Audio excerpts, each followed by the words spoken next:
Okay, we are going to record a freaking video.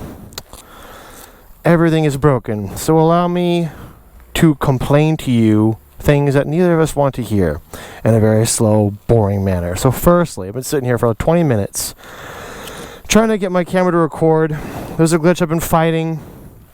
I don't know why it happens, but if you are trying to record with the GoPro 7 or 8, in my experience, with external power connected, you'll hit record and it'll just stop recording and it'll say damaged file and it'll start over or shut down. That happens a lot. And in order to get it to work, you just gotta be lucky, basically. I don't know what makes it work, but I've been trying every variation of it. Couldn't get it to work. I was like, well, I gotta record. So the one way to make that work, I can make this fit. Got a cable hanging loose. The one way to make it work is, well, to use a battery and not use the external power. I had a battery here in my second camera. I'm like, well, I guess I'll turn that off, take the battery out of there, just use this camera, at least I can record something now.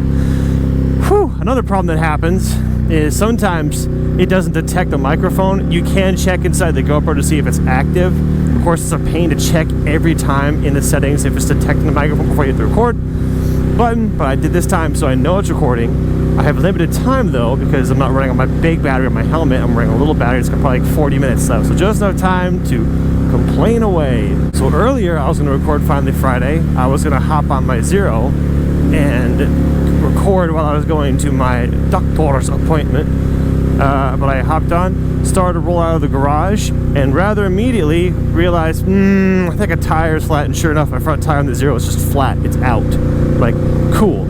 Well, I could temporarily pump it up if I had my Jeep here, because it has an onboard air compressor, but it's not here, so I can't do that. Oh, I want to fly by him so bad. It's legal. I mean, I can do it. Yeah, going 99 miles an hour is legal, if you're wondering. Anyway, so I can't ride this bike now. I can't take a flat tire 10, 12 miles to a quick trip to an air pump, not to mention this tire wasn't flat a couple days ago, so it's just gonna go flat again. I can't ride this. Alright, I'll do something for Finally Friday later. And the reason that the Jeep wasn't there is because the day before, which is yesterday, the Jeep blew up. I kind of posted that something was wrong with my Jeep on Instagram, but the rear axle, from what I can tell, the differential, the teeth, just blew up again, which is what happened last time. I'm pretty darn sure that's what happened. But what's frustrating about it, aside from the fact that my Jeep is completely destroyed again, is that there was no indication that was going to happen. I had no reason to believe that, because I had put 1,500 miles on those new gears and had been going fine. I broke them in properly, and unlike last time where you could hear the parts degrade over time, this time it just came out of nowhere. I was driving, boom! I was like, okay, cool, it's broke. So I was like, cool. So I sat beside the road, got a tow truck on the flatbed again, and took the ride of shame to the shop and dropped that off. And now I will be waiting an indefinite amount of time for the shop to have availability to look at my Jeep. And currently the plan is to do exactly what I did last time, insanity, buy new teeth. And what I'm doing, or my plan for that, is to essentially buy myself more time, because if I can put gears in there for, well, fairly inexpensively, relatively speaking, then I could theoretically have some more miles to put on the Jeep. But, you know, until any new teeth or something get put in, the Jeep is paperweight. So it's that, or do the proper thing, buy a huge rear axle, which is not cheap. I'm not even gonna put a dollar amount on it. It's stupid. It's the price of a motorcycle, a new one. So it's dumb. I don't have that to put onto an axle. So I'm without the Jeep. I have the car. That's fine. And what was the little twist? Yeah, just today, after the wheel was flat, I was like, oh well, I guess that sucks, but you know, I'll just trailer this to the bike shop, drop this off. Oh wait, I can't, because my Jeep broke yesterday. So now I have a bike that I can't do anything with. What else is going wrong? Oh yeah, I've been mentioning that I want to go to Colorado. I was going to trailer my bikes there. Of course, now I can't do that. If I want to go to Colorado, I got two ways to go there. One is to take the car, or two is to ride there. The reason I want to go there is to ride around Colorado again. So if I take the car, I can't trailer the bike. So the only way to get my bike there is to ride it. And this is hardly like related, but the fact that I just sold my touring bike less than a week ago, And now it's like, well, I really wish I had that bike to ride that to Colorado instead of this one, but that's not important. Now I gotta decide, well, if you're gonna go to Colorado in 2 weeks like you want to, because the Jeep's not gonna be done by then, you have to ride this bike. Are you ready to do another touring trip on this bike? Currently, yes, I want to. Obviously, I'd rather trailer it. That'd be much more better, but given my options, I'm currently more or less planning to take the bike and ride there, but I haven't decided for sure yet. Oh, and this is something, maybe one of you nerds can figure this out. For 2 or 3 weeks now, the Duke has a warning light. When I turn it on, it says front tire pressure low. It's like, okay, so I looked and it was a little low, it wasn't bad, so I filled it back up. And unless it just instantly went down a little bit, which it doesn't seem to be the case, it still thinks that the tire pressure is low, even though they're both sitting where they're supposed to be kind of high.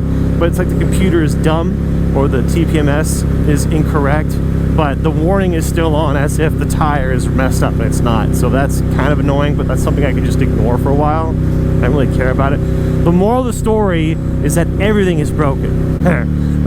I found out when I dropped my Jeep off yesterday that there's gonna be a Jeep meet like tomorrow. Like, well, I would have liked to have gone to that, but no, my Jeep decided to break just in time. Everything is happening at just the wrong time. Here's a real kicker.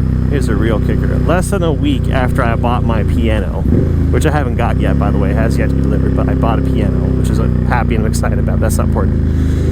Less than a week after I bought the piano, the Jeep explodes. And I could have used the money that I used to get the piano to fix the Jeep, which is, you know, ironic to say the least. But the fact is, I thought about it briefly. Well, let's pretend that I hadn't bought the piano yet, and then it blew up. Would I fix it? Well, yeah, I guess I would, considering those circumstances, but the Jeep hadn't blown up when I bought the piano. All that to say, as things are, I don't regret buying the piano. I'm still very excited to get it. The Jeep will get figured out.